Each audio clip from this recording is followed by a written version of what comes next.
Yang kami hormati Bu Kajeng selaku Koordinator Kecamatan Indonesia, yang kami hormati perwakilan KPTX yang kemungkinan sebentar lagi akan datang di tempat ini, yang kami hormati tim A Kecamatan Waliasa, yang kami hormati pula Bapak Ibu undangan yang telah berkenan hadir pada acara pada pagi hari ini.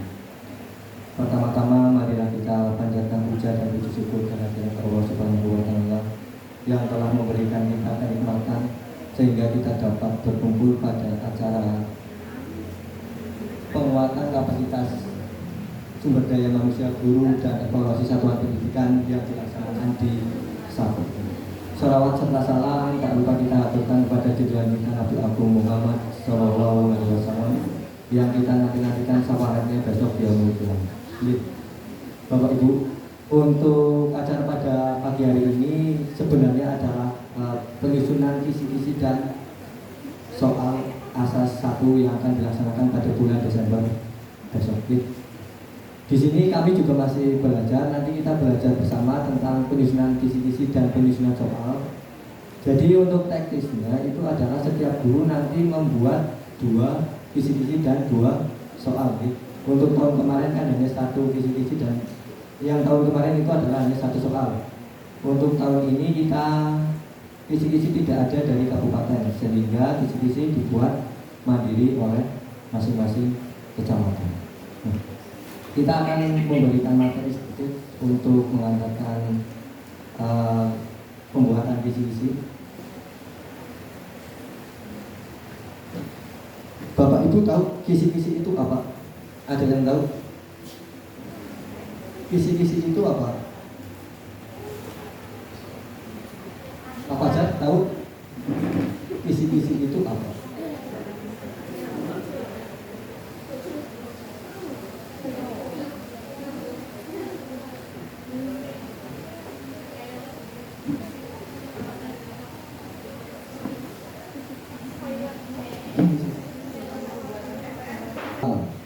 Yang lain adakah yang pendapat lain?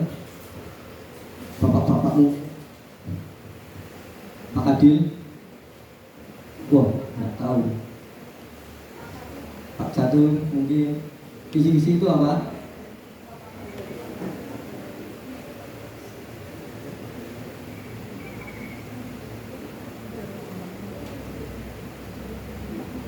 Kisi-kisi adalah suatu format berupa matrik yang memuat informasi yang dijadikan untuk pedoman dalam menulis soal. Nah, itu adalah pengertian dari kisi-kisi. Jadi untuk panduan kita dalam membuat soal itu dari kisi-kisi yang kita buat terlebih dahulu, baru dijabarkan ke pembuatan soal.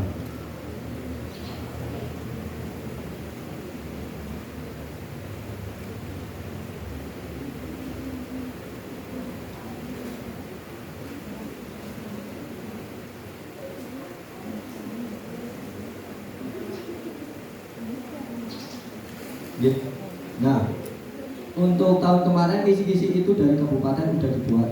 Tahun ini nanti yang tahap pertama pembuatan soal adalah Bapak Ibu membuat kisi-kisi terlebih dahulu. Jadi ya ini nanti fokusnya kita ke pembuatan kisi-kisi. Bapak Ibu membawa CP atau ATP? Membawa buku paket atau buku materi. Nah, untuk kisi-kisi nanti adalah kita jabarkan dari CP dan ATP.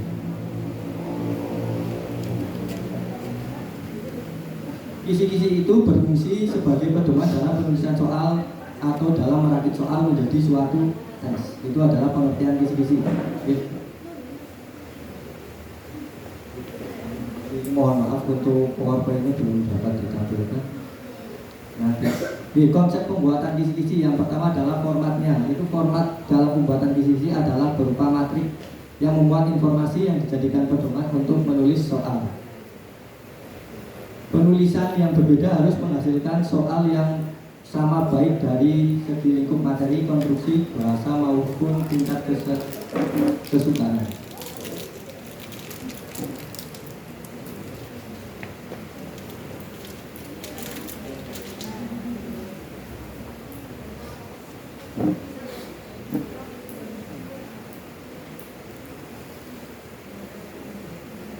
Untuk komponen kisi-kisi itu dibedakan menjadi dua. Yang pertama adalah komponen identitas. Untuk identitas itu nanti ada jenjang sekolah, program atau jurusan itu adalah mapelnya, terus bidang studi atau mata pelajaran, tahun ajaran, kurikulum yang digunakan, alokasi waktu, jumlah soal, dan bentuk soal. Jadi nanti setiap kisi-kisi itu ada komponen identitasnya, dan ada bentuk soalnya kan. Nanti untuk asas itu bentuk soal ada 5, ada 5. Yang pertama adalah pilihan ganda, yang kedua ada pilihan ganda kompleks, yang ketiga ada menjodohkan, yang keempat ada benar salah, yang kelima ada urean. Urean itu bisa praktek atau tidak? Iya, praktek unjuk kerja itu adalah termasuk dalam urean. Jadi untuk yang kelima itu nanti ada urean, itu bisa urean ataupun unjuk kerja. Terus ada komponen matrik, itu ada tujuan pembelajaran atau TP, materi, indikator soal, dan nomor soal.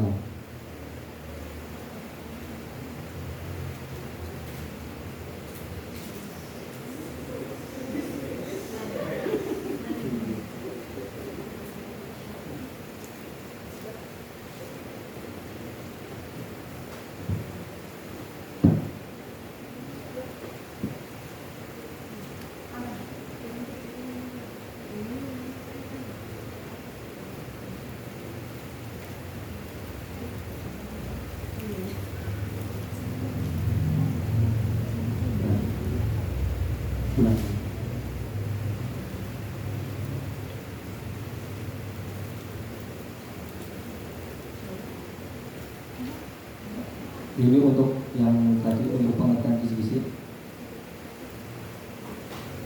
Kisi-kisi adalah suatu format berupa matrik yang memuat informasi yang dijadikan pedoman dalam membuat soal. Itu adalah pengertian kisi-kisi. Tadi sudah dijelaskan.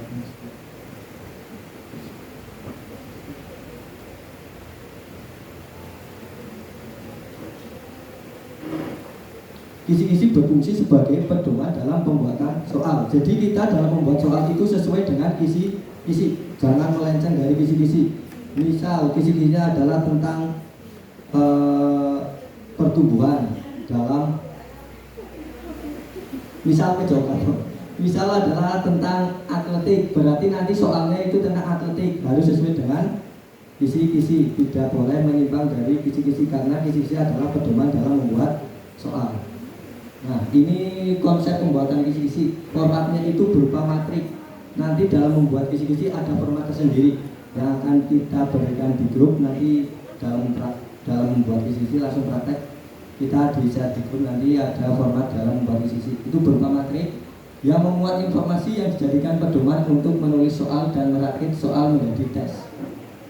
Penulis yang berbeda harus menghasilkan soal yang sama, baik dari segi lingkup materi, konstruksi, bahasa maupun tingkat kesukaran. Syarat kisi-kisi yang satu adalah materi mewakili isi kurikulum yang diajarkan. Komponen-komponennya rinci, jelas, dan mudah dipahami. Soal-soal dapat dibuat sesuai dengan indikator dan bentuk soal yang ditetapkan. Untuk satu kisi-kisi bisa dibuat beberapa, enggak hanya satu soal. Jadi satu kisi-kisi nanti bisa dibuat dari menjadi beberapa soal. Misal satu kisi-kisi dibuat 3 soal juga tidak apa-apa. Jadi tidak harus satu kisi-kisi satu soal. Ini komponen kisi-kisi dibedakan menjadi 2, yaitu identitas. Itu ada jenjang sekolah, program atau jurusan, bidang studi, mata pelajaran, tujuan tahun ajaran, kurikulum yang digunakan, dan alokasi waktu serta jumlah soal dan bentuk soal yang tadi dijelaskan. Komponen matrik itu nanti ada tujuan pembelajaran atau TP, materi, indikator soal, dan nomor soal. Jadi nanti tujuan pembelajaran yang Bapak Ibu bawa nanti ditulis di matrik pembuatan kisi-kisi. Nah, yang pertama kita membahas tujuan pembelajaran. Tujuan pembelajaran adalah uraian atau penjabaran dari CP yang lebih operasional dan konkret yang dicapai satu persatu oleh peserta didik hingga mereka mencapai akhir fase. Jadi fase A itu kelas 1 dan kelas 2. Itu tujuan pembelajarannya lanjutan dari kelas 1 ke kelas 2. Nanti fase B juga begitu. Nah, untuk tujuan pembelajaran itu adalah penjabaran dari CP. Tidak, jadi kalau yang Bapak Ibu bawa itu ada CP itu tidak semua ada tujuan pembelajaran. Tujuan pembelajaran itu biasanya penjabaran sendiri dari CP. Itu TP diturunkan dari CP.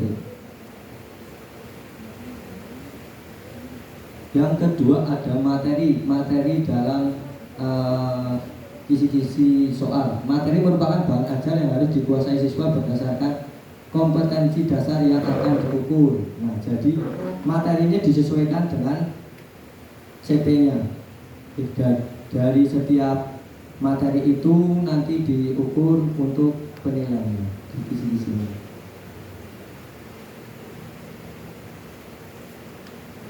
Kriteria pemilihan materi yang akan diujikan. Yang pertama adalah urgensi, yaitu materi secara teoritis mutlak harus dikuasai oleh siswa.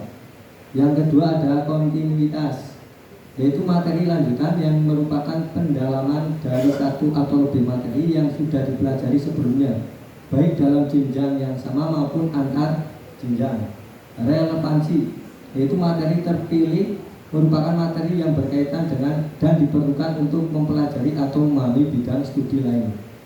Yang keempat ada keterpakaian, yaitu materi yang diujikan harus merupakan materi yang memiliki nilai terapan tinggi dalam kehidupan sehari-hari. Ini untuk penjabaran dari materi. Selanjutnya ada indikator soal. Indikator soal adalah ciri-ciri kemampuan yang akan diukur.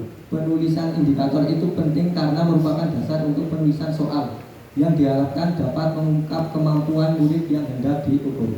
Jadi sebelum kita menulis kisi-kisi, kita harus menentukan indikator soalnya dulu. Nanti dijabarkan dalam penulisan kisi-kisi. Nah, ini ada contoh penulisan kriteria indikator yang baik. Yang pertama ada memuat ciri-ciri atau SKL atau KD yang hendak diukur. Jadi setiap indikator itu harus memuat SKL atau KD yang hendak diukur. Memuat satu kata kerja operasional yang dapat diukur, khususnya untuk bentuk soal uraian dan kinerja dapat lebih dari satu. Memuat ciri-ciri kemampuan dasar yang hendak diukur. Nah, ini kata perintahnya, kata kerja operasional. Misalnya peserta didik dapat, nah, itu adalah kata kerjanya. Selamat datang dari MKTS Pak Darsono, Bu Iin. Yang ketiga berkaitan erat dengan materi dan kompetensi dasar. Indikator itu harus berkaitan dengan materi dan kompetensi dasar yang akan kita ujikan. Yang keempat dapat dibuat soalnya dengan bentuk soal yang telah diterapkan dalam kisi. Jadi indikator itu harus dapat dibuat soalnya dalam bentuk soal yang sesuai dengan kisi-kisi yang telah kita buat. Nah, ini teknik perumusan indikator.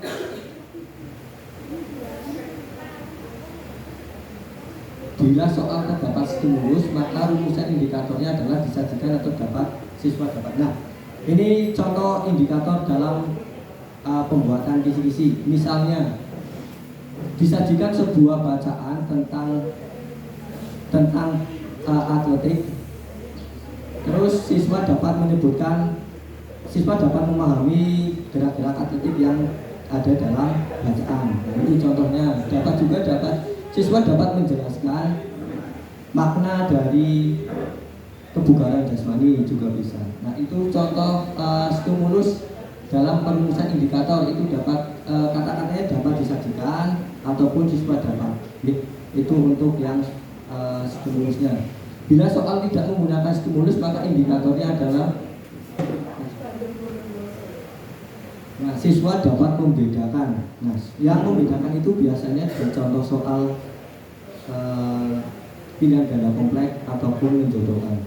Itu bisa siswa dapat membedakan gerak dasar dalam atletik. Siswa dapat membedakan gerak dasar dalam lompat jauh. Nah, itu nanti adalah yang tidak menggunakan stimulus.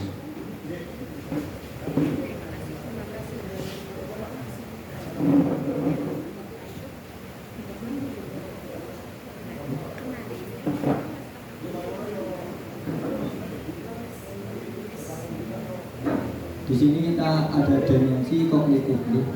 Proses kognitif itu ada yang paling bawah adalah logs, atau yang kita kenal adalah yang muda. Itu logs. Itu ada kata kerjanya itu yang berkaitan dengan mengingat kembali. Kata kerjanya adalah mengingat, mendaftar, mengulang atau menirukan. Itu termasuk soal jenis logs atau yang muda. Ada juga mods atau yang sedang. Itu kata kerjanya bisa menggunakan, mendemonstrasikan, mengilustrasikan, atau mengoperasikan. Yang memahami juga dapat menjelaskan ide atau konsep. Kata kerjanya menjelaskan, mengklarifikasi, menerima, atau melaporkan. Yang ketiga adalah HOTS. Nah, ini adalah HOTS yang kita pakai untuk pembuatan kisi-kisi dan pembuatan soal. Sebisa mungkin soalnya dalam bentuk yang HOTS. Itu ada mengkreasikan, evaluasi, dan menganalisis. Kata kerjanya bisa mengkonstruksikan, desain, kreasi, mengembangkan, menulis, atau memformulasikan, mengambil keputusan sendiri. Kata kerjanya bisa evaluasi, menilai, menyanggah, memutuskan, menilai, atau mendukung. Jadi nanti sebisa mungkin untuk kisi-kisinya kita yang menggunakan kata-kata yang HOTS, biar nanti dijabarkan ke soalnya dalam bentuk yang HOTS. Nah, level kognitif ada pengetahuan dan pemahaman. Itu adalah untuk mengukur pengetahuan faktual, konsep, dan prosedural. Ini adalah yang level pertama. Yang kedua adalah aplikasi. Menggunakan pengetahuan faktual, konsep, dan prosedural tertentu pada konsep lain dalam mapel yang sama atau mapel lainnya. Menggunakan pengetahuan faktual, konsep, dan prosedural tertentu untuk menyelesaikan masalah tekstual atau situasi yang lain. Yang ketiga adalah penalaran. Ini ada mengambil keputusan, memprediksi, dan menyusun strategi baru untuk memecahkan masalah. Nah, ini adalah level kognitif. Ini contoh indikator soal.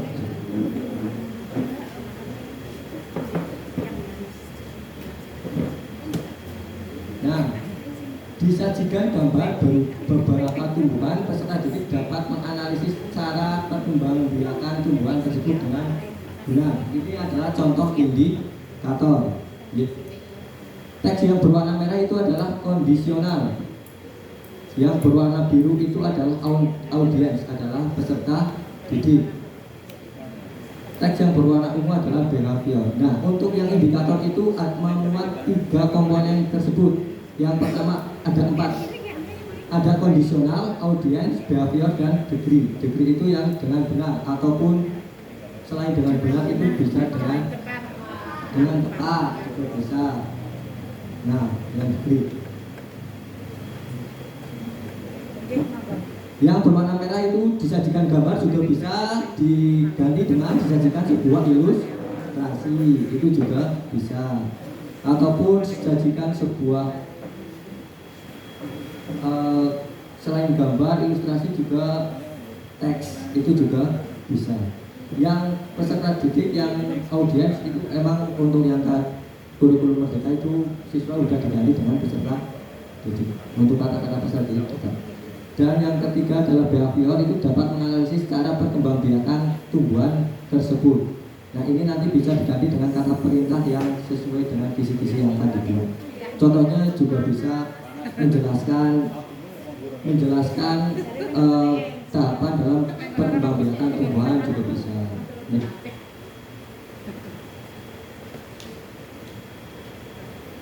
Nah, ini adalah format pembuatan kisi-kisi. Yang pertama itu ada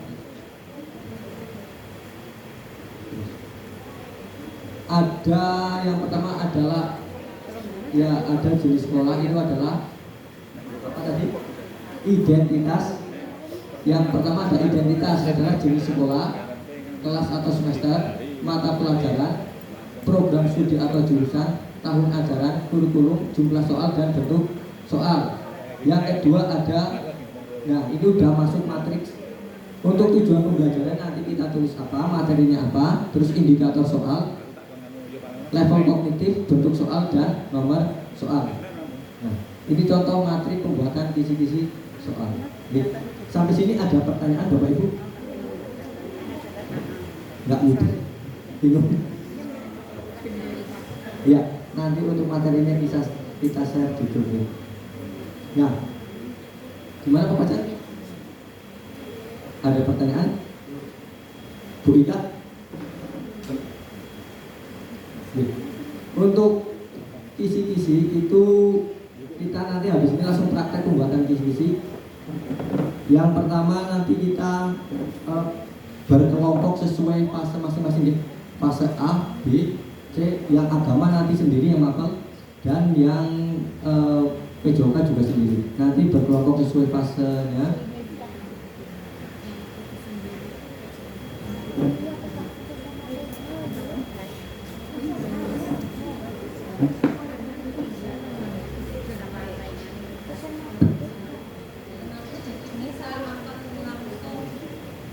Jadi nanti kita akan langsung membuat praktek kisi-kisi.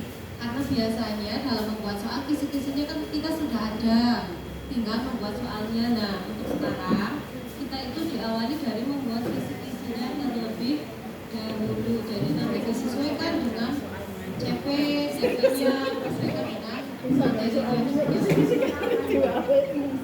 Apakah ada yang sudah membuat kisi-kisi?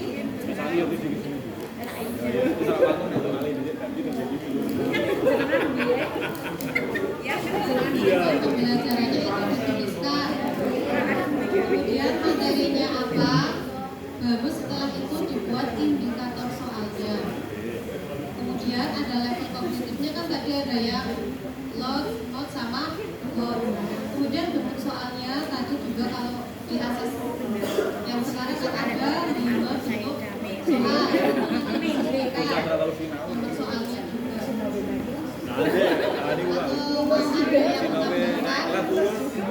Apalagi sinau.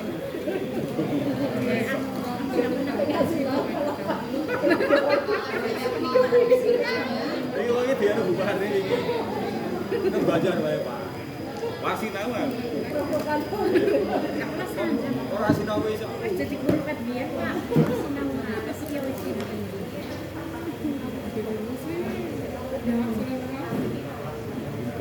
Dia akan belajar ya sini. Belum akhirnya kan ngangget sentra. Terus waktu rasa akan sinau. Lulus ini. Lulus dulu. Ya, Wes gini ada seperti nakdir. hari perjalanan ada lulus. Pas lah. Lulus. Kalian buat dereng minat ini. Dereng minat lulus. Jadi pada orang percaya kan. Dereng minat lulus ini.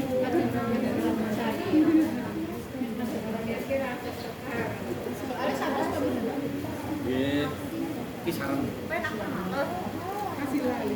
Lali Pak.